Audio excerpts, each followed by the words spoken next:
Iceland is one of those travel destinations where you have several distinct options of what you can do depending on the amount of the time that you have. There's the Golden Circle if you only have a day or two. If you have a bit longer, you can do a road trip of the south. If you have maybe 5 or 6 days, you can do the Ring Road, which basically circles the entire country. And if you have even longer, you can throw in Snæfellsnes Peninsula and the West Fjords. So when my parents came to visit in mid-July with a fair amount of time, I thought we needed to make the most out of the time that they had. I picked them up from the airport and immediately left on a road trip of the Ring Road. Now, as I said, doing the Ring Road is best if you have 5 or 6 days. I made the executive decision that we would do it in 4. Our first stop was the Krauma geothermal bath.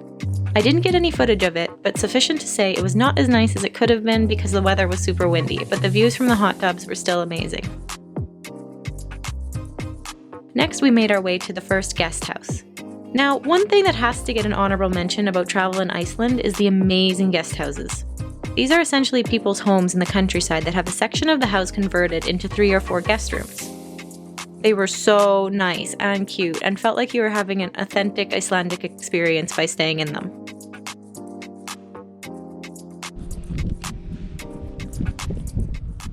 Hello, bunny.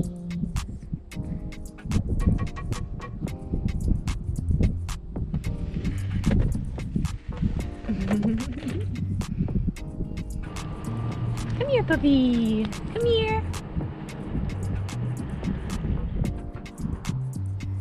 Come here, puppy. Oh, hello. Hello. You're so cute.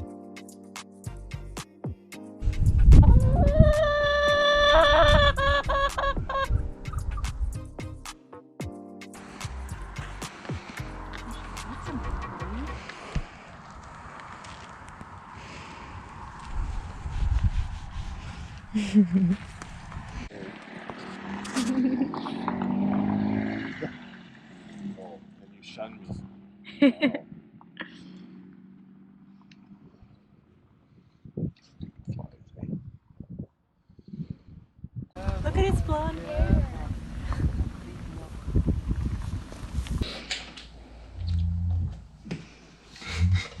He's like, I want some rubs. Hey. Hello, sweetheart. Oh, I pet him loads.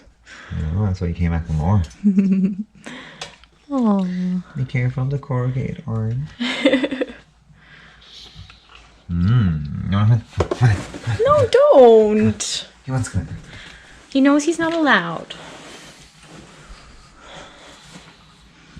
Oh.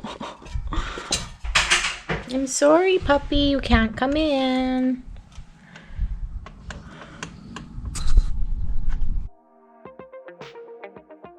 The first stop on our second day was the city of Akureyri in the north.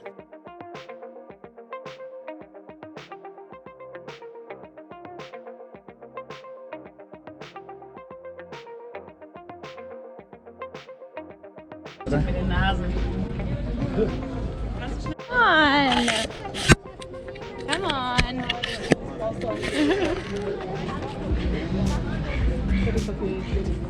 Come on! I have to put him around you. No! Ah! Hey!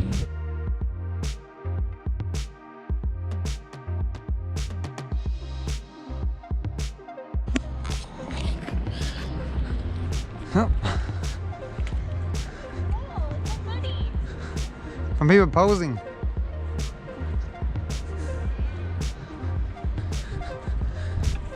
Oh. Yes, you're gonna fall. Up, jump.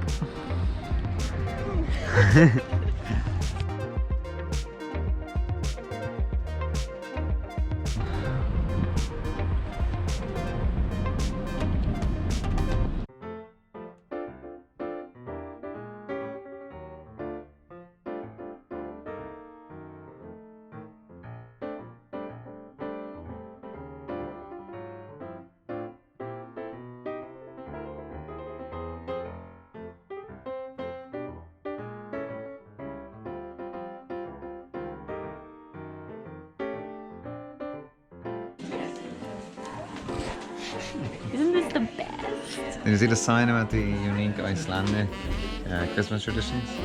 No. Is it about the 13. yeah, the 13 Not much of a sign, but the 13 evil it's the Yule Santas. lads. Remember when I told you about them? Oh, the Hey, lads. potato in the shoe. Huh?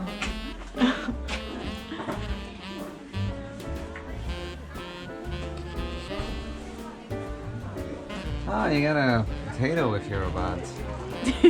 In Ireland, you get a piece of corn. You get a potato if you're good. Yeah.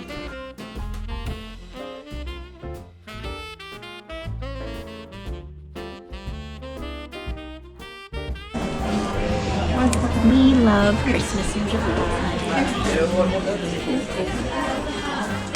You love it.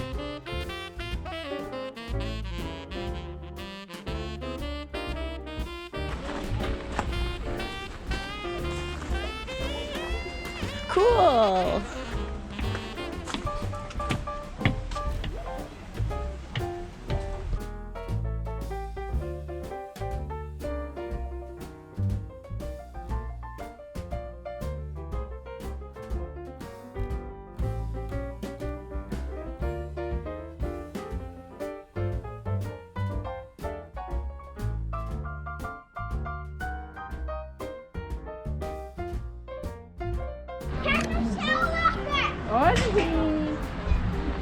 What are you doing sitting there like that? Just chilling. You're sitting so like straight. Yeah, I felt like I was slouching along. I was like, oh, what's the point? All right. Very well. Next, we moved on to Godafoss, one of the major waterfalls in the country.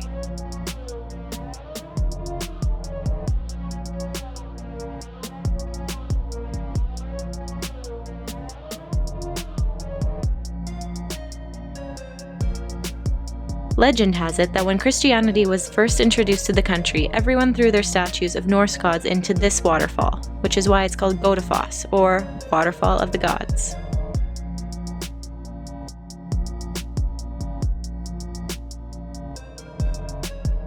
Then we stopped to check out a cave, which was featured on an episode of Game of Thrones.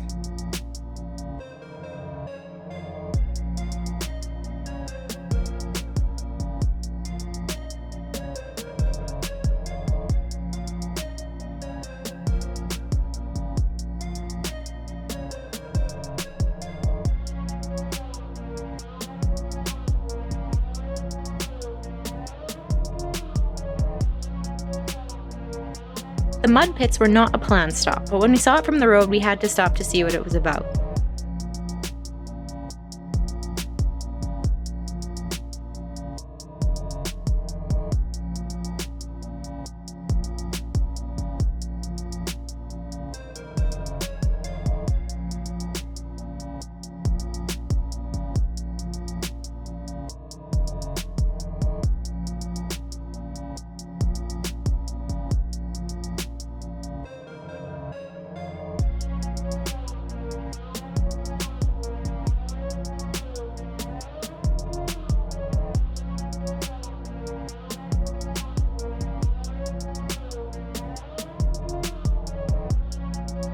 Finally, we went to Dettifoss waterfall, which is apparently the second most powerful waterfall in all of the European continent.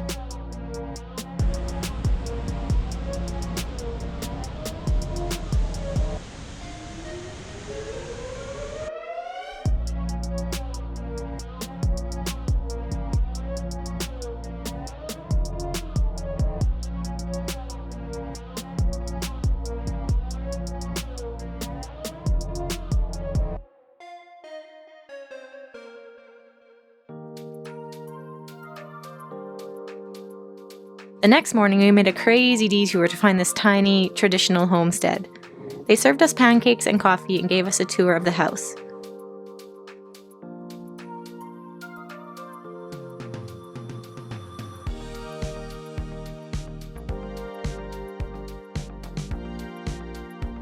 They even had kittens to top it off.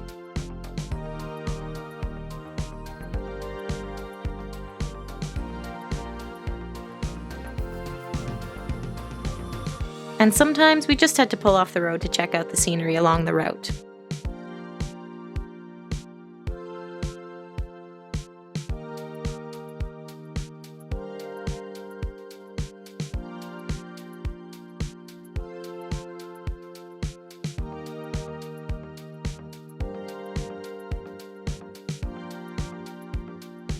The next part of the trip was essentially what would be the road trip of South Iceland.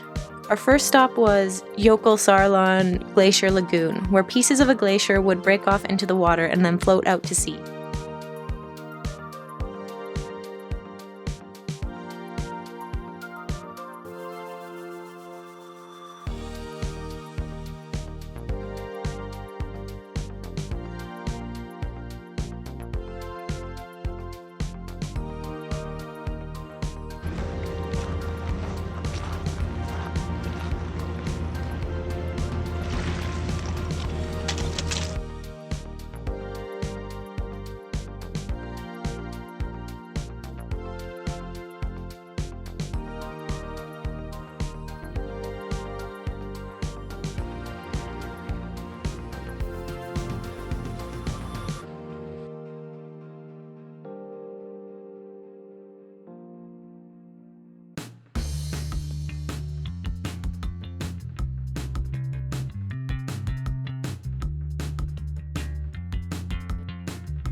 And here we have some beautiful natural glaciers, all the wonders. And Jamie.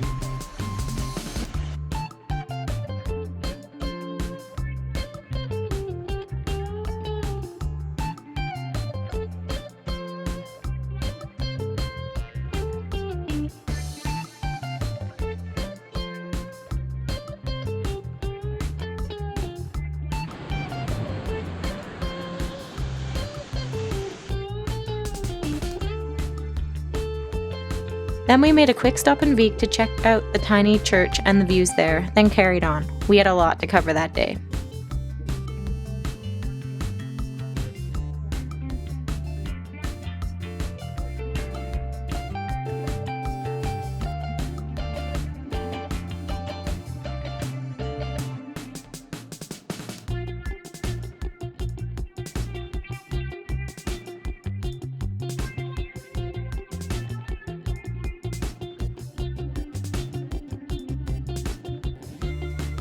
This is Skogafoss waterfall.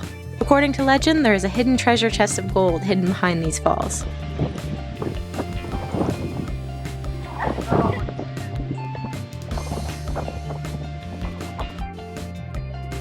This one is called Seljalandsfoss and was really neat because you could walk behind it.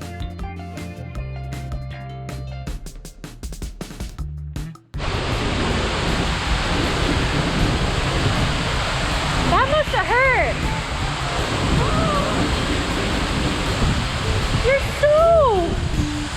You're soaked! Ah!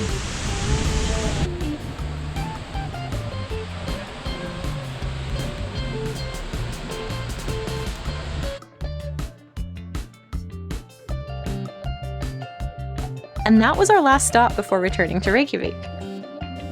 Now, as I said, we did it in 4 days, more like 3.5 actually, and it wasn't enough time. It was a mistake to try to do it that fast because it meant a lot of exhausting days and a lot of driving each of those days. Plus, we ended up needing to cut out a lot of things because we just didn't have the time. So yeah, I would say you need at least 5 days, probably more to do it well.